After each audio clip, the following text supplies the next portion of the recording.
सालेपुर मधुमाटी हे बंधु वृद्धाश्रम मुख्य अतिथि भाव जातीय पताका उत्तोलन कले पार्वती गोविंद स्मृति संसद अध्यक्ष शशधर पंडा। सेवा सहयोगर शेष ठिकड़ा समाजसेवी शिक्षाविद शशधर पंडा सालेपुर हे बंधु वृद्धाश्रम पहुंची जातीय पताका उत्तोलन कर असहाय मनीषों नुआ जीवन देवा सह प्रकृत नार असहाय मनीषों नुआ जीवन देवा सह प्रकृत नर नारायण सेवा करने को निवेदन करथिले। ए कार्यक्रम में केशव चंद्र राउत जोगदे असहायों सेवा सहयोग पाई निवेदन करथिले। ए कार्यक्रम में अनुष्ठान अध्यक्ष अमरेश महांती, अंबिका प्रसाद महांती, अनेक बुद्धिजीवी सामिल थिले। शिक्षाविद समाजसेवी साहित्य संगठक पार्वती गोविंद स्मृति संघर प्रतिष्ठाता कटक आज आम भारतर 76तम साधारण दिवस पालन कराशार बहुत धूमधाम पालन आज सालेपुर निकट सत्यमपुर रे बंधु आश्रम साधारण दिवस पालन कराई माँ मानू नहीं ए बंधु आश्रम सभापति संपादक एवं तांकर समस्त कर्मचारी मानू जेते धन्यवाद देले कम पड़ो कारण ए माँ मैंने होती आम समस्त ए माँ मानू रखी जो से सेवा शुश्रूषा कर रखी ये हूँ अविश्वसनीय। तेणु मु ए आश्रम को आज नुह बहुत थर आसी आश्रम उन्नति जगन्नाथ प्रार्थना करूँ जहाँ आवश्यक निश्चय आम सहयोग करूँ एवं ए माँ मानकर जहाँ दरकार ये माँ मान आमर माँ आम पुओ हिसाब से जी सेवा करने कथा निश्चय करूँ आगू करूँ एवं आउ गोटे आमर माँ जी ठिया से रास्ता टे सी एकदम स्व इच्छार कहीदेले मु आगुर देदेची मु जहाँ सहयोग करुच्ची आज साधारण दिवस उपलक्षे अशेष से आश्रम तरफ मो तरफ अच्छी धन्यवाद देवी जो मनोवृत्ति रही माँ माँ जो मनोवृत्ति रही आम भारत सबू माँ मानकर बापा मानकर यही मनोवृत्ति रही दुखी असहाय रही माँ मैंने ये जो रही पुओ मैंने कि शिक्षा निश्चित ग्रहण करेंगे आम माँ मान को कौन कारण से छाड़ी दौरान एटा बहुत दुख कथा तेणु से शिक्षा पाया दरकार बापा माँ को बिना आशीर्वाद कि आज ऊपर उठिनी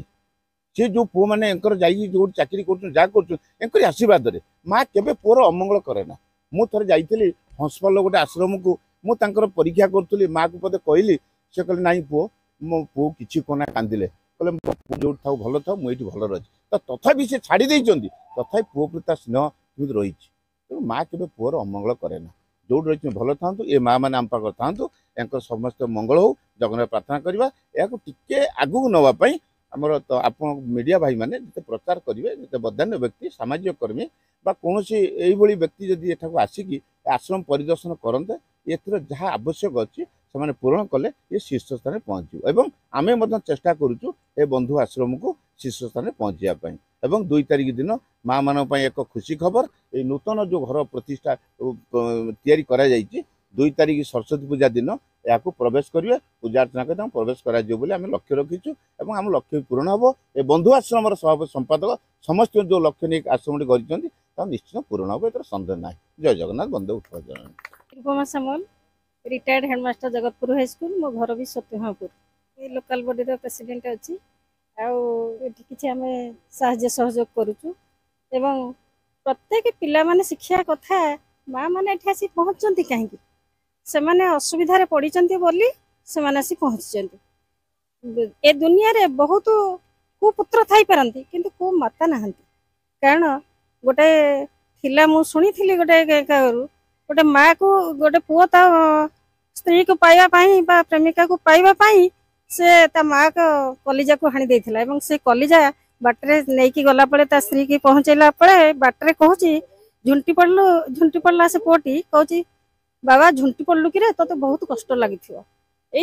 माँ पुअर संपर्क जना पड़े। तेणु ये माँ मानकर ये जो अनुष्ठान उन्नति लगी जहाँ दरकार सहयोग सहानुभूति आम करुचु करने को चेष्टा करुचु करूँ जीवन लहू लुह ढालिकी से एत बड़ मनीष कलापर से बापा माँ को पचार से बापा माँ को से झुरी हूँ सेवा करूँ एवं भविष्य से बापा माँ उन्नति करूँ सी भी दिने वृद्धा हेबे वृद्धा हेबे बापा माँ हेबे एवं तांको पिला माने सेमती तांको न करंतु ये मोर कामना एवं यही अनुष्ठान उन्नति कामना करी मोर वक्तव्य शेष कर। केशव चंद्र राउत प्राक्तन अधीक्षक उच्च न्यायालय कटक समस्ते किसी शिक्षा प्रति हे कारण समस्त पाखे धन अच्छी किंतु सेवा करिवार मनोवृत्ति दान करिवार मनोवृत्ति लोक भितर ना कारण से पूर्वजन्मर से भली तपस्या नथिले ये महत् कार्य करिपारंती नाही तेणु प्रत्येक व्यक्ति एवं गोटे भिकारी हेले भी से 5 पैसा भी दान करि परिबो देशर उन्नति बा समाजर उन्नति पाई तेणु आज आम ये जो सत्यभामपुर आमर जो हे बंधु वृद्धाश्रम आम आसी उपस्थित होइछु आज 76तम पताका उत्कलन एठारे पालन करा जायछि तेणु एति कहबी ए जो वृद्धाश्रम होइछि ए वृद्धाश्रम जो कर्मकर्ता अच्छे से बहुत धन्यवाद देवी कारण से गोटे महत्व कार्य करुँच जो महत् कार्य भगवान निकट में से प्रशंसित हे भगवान द्वारा से प्रवेश करें महत् कार्य ये जो आश्रम अच्छी ये आश्रम समस्त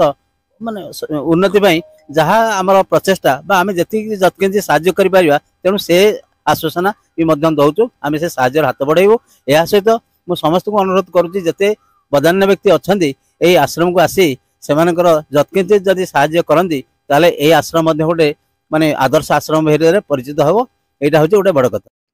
कटकरू राज्य प्रतिनिधि इंजीनियर संतोष कुमार स्वाईं का रिपोर्ट देख ओडिशा देख आमे कहू प्रति ओडियार कथा।